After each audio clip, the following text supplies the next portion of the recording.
មេកំពុងធ្វើអ្វីដែរមេអូនេះមកនេះកំពុងដាក់ភ្នែក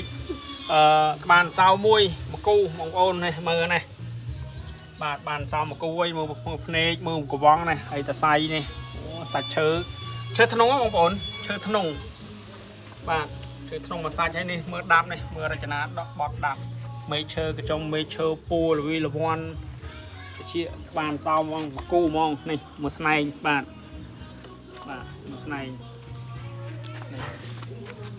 នេះបាទមកខាងនេះវិញនេះមួយទៀតញីឈ្មោលហ្នឹងបងប្អូនញីឈ្មោលបាទកាចទេនេះមើលមាត់នេះដាប់តលីតលូហើយសាច់ឈើកាយ៉ៅស្អាតណាបងប្អូនមើលសាច់ឈើនេះសាច់ឈើ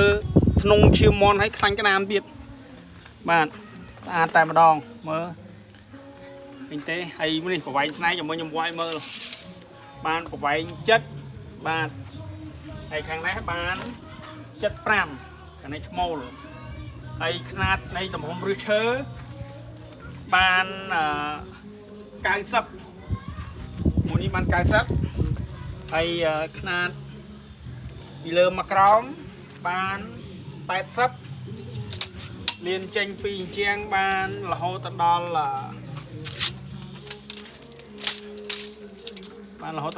50បងប្អូន50បាទហើយខាងនេះវិញម្ដងបាទពីលើមកដល់ក្រោមដូចគ្នាបាន90បាទ90នេះហើយតឹងធំណាស់តឹងមួយនេះធំតឹង90ដូចគ្នាណាលៀនចេញពីចាស់50ដូចគ្នាបងប្អូនហើយមកគូហ្មងសាច់ស្អាតណាបងប្អូនអើយមើលបួនេះមើលបួប្រទេសបតុនអស់ហើយខាត់ឡងលលងឡងព្រិលអស់ហើយបាទនេះអាចតំណែងបានណាបងប្អូនគូនេះអេមពិសេសហ្មងក្រោមអេមហ្មងឃើញទេពេញម្ដង